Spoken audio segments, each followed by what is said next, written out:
ಎಲ್ರಿಗೂ ನಮಸ್ಕಾರ. ಪತ್ರಕರ್ತ ಬಾಂಧವರಿಗೆ ಇವತ್ತು ನಿಮಗೆಲ್ಲರೂ ತಿಳಿದಿರಬಹುದು, ಒಂದು 3 ತಿಂಗಳ ಹಿಂದೆ ನಾವೊಂದು ಬ್ರಹ್ಮಾವರದಲ್ಲಿ ಒಂದು ಅಂತಾರಾಷ್ಟ್ರೀಯ ಮಟ್ಟದಲ್ಲಿ ಒಂದು IPL ಮಾದರಿಯ ಒಂದು ಕ್ರಿಕೆಟ್ ಮ್ಯಾಚ್ ನಡೆಸಿದ್ವಿ, ಟೆನ್ನಿಸ್ ಬಾಲ್ ಕ್ರಿಕೆಟ್ ಪಂದ್ಯಾಟ.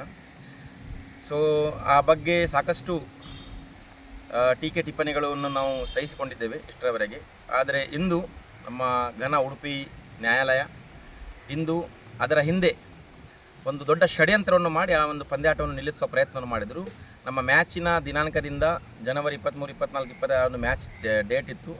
ಅದರ ಹಿಂದೆ ಸರಿಸುಮಾರು 1 ರಿಂದ 1.5 ತಿಂಗಳ ಹಿಂದೆ ಒಂದು ದೊಡ್ಡ ಮಟ್ಟದ ಮಾಸ್ಟರ್ ಪ್ಲ್ಯಾನ್ ಮಾಡಿ ನಮ್ಮ ಪಂದ್ಯಾಟವನ್ನು ನಿಲ್ಲಿಸುವ ಒಂದು ದೊಡ್ಡ ಮಟ್ಟದಲ್ಲಿ ಒಂದು ಷಡ್ಯಂತ್ರವನ್ನು ರಚಿಸಿದರು. ಇದರ ಹಿಂದೆ 3 ಆರೋಪಿಗಳು ಈಗಾಗಲೇ ಇದರ ಹಿಂದೆ ಕೆಲಸ ಮಾಡಿದ್ದಾರೆ. ಸೊ ಅವರ ಎಲ್ಲ ಒಂದು ದಾಖಲೆಗಳನ್ನು ನಾವು ಮಾನ್ಯ ನ್ಯಾಯಾಲಯಕ್ಕೆ ಹಾಜರುಪಡಿಸಿದ್ದೇವೆ. ಮಾನ್ಯ ನ್ಯಾಯಾಲಯದ ನಿರ್ದೇಶನದಂತೆ ಈಗ ಬ್ರಹ್ಮಾವರ ಪೊಲೀಸ್ ಠಾಣೆಗೆ ಅದನ್ನು ವರ್ಗಾಯಿಸಲಾಗಿದೆ. ಆ ಕೇಸಿಗೆ ಸಂಬಂಧಪಟ್ಟಂತೆ ತನಿಖೆ ನಡೆಸಿ ಆದಷ್ಟು ಬೇಗ ಅದರ ಬಗ್ಗೆ ಒಂದು FIR ಸಿದ್ಧಪಡಿಸಿ ಎನ್ನುವ ಒಂದು ನಿರ್ದೇಶನವನ್ನು ಮಾನ್ಯ ನ್ಯಾಯಾಲಯ ನೀಡಿದೆ.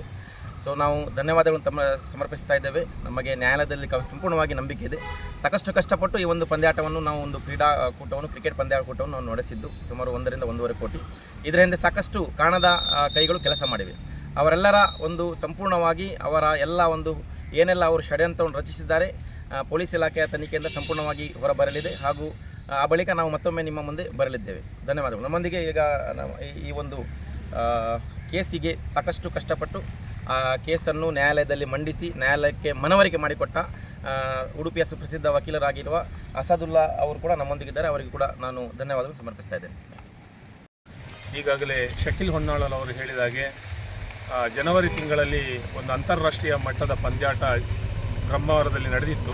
ಆ ಪಂದ್ಯಾಟವನ್ನು ಕೊನೆಯ ಗಳಿಗೆಯಲ್ಲಿ ನಿಲ್ಲಿಸುವ ನಿಟ್ಟಿನಲ್ಲಿ ಮತ್ತು ಆ ಪಂದ್ಯಾಟದ ಸಂಘಟಕರ ವಿರುದ್ಧ ಯಾವ ರೀತಿ ಷಡ್ಯಂತ್ರವನ್ನು ಕೆಲವೊಬ್ಬರು 3 ಜನ ರೂಪಿಸಿದರು, ಇವರ ವಿರುದ್ಧ ಕಾನೂನು ಕ್ರಮ ಕೈಗೊಳ್ಳಬೇಕು ಅಂತ ಹೇಳಿ ಇವರು ನಮ್ಮ ಕಕ್ಷಿಗಾರರಾಗಿ ಬಂದಿದ್ದರು.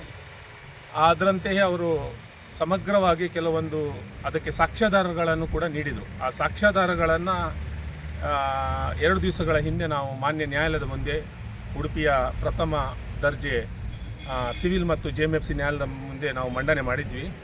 ಆ ಮುಖೇನ ಈಗ ಪ್ರಾಥಮಿಕ ಹಂತದಲ್ಲಿ ಕೆಲವೊಂದು ಸತ್ಯಾಸತ್ಯತೆ ಕಂಡುಬಂದ ಕಾರಣ ಈಗ ಬ್ರಹ್ಮಾವರ ಠಾಣಾಧಿಕಾರಿಗಳಿಗೆ FIR ಅನ್ನು ದಾಖಲು ಮಾಡಲಿಕ್ಕೆ, ಆ ಆರೋಪಿಗಳ ವಿರುದ್ಧ FIR ದಾಖಲು ಮಾಡಲಿಕ್ಕೆ ನ್ಯಾಯಾಲಯ ನಿರ್ದೇಶನವನ್ನು ನೀಡಿದೆ. ಅದರಂತೆ ಈ 3 ಆರೋಪಿಗಳು ಯಾರಂತ ಹೇಳಿದರೆ, ಒಂದು ಫರೀದ್ ನಡಾಫ್, ಮತ್ತೊಂದು ಅಲ್ತಾಫ್ ಮತ್ತು ಮನ್ಸೂರ್ ಕೋಡಿ, ಇವರ ವಿರುದ್ಧ ನಾವು ಆರೋಪವನ್ನು ಸಲ್ಲಿಸಿದ್ದೇವೆ. ಅದರಂತೆ ಇವರ ವಿರುದ್ಧ ಭಾರತೀಯ ನ್ಯಾಯ ಸಂಹಿತೆಯ ಕಲಾ 356/1, 356/2, 356/3, 308/1, 308/2, 351/1 ಮತ್ತು 351/2ರಂತೆ ಈ ಕಾನೂನು ಕ್ರಮ ಕೈಗೊಳ್ಳಲಿಕ್ಕೆ ನಾವು ನ್ಯಾಯಾಲಯದ ಮುಂದೆ ಅರ್ಜಿಯನ್ನು ದಾಖಲು ಮಾಡಿದ್ದೇವೆ. ಇದೀಗ ನಮಗೆ ಆರಂಭಿಕ ಹಂತದ ಜಯ ದೊರಕಿದೆ.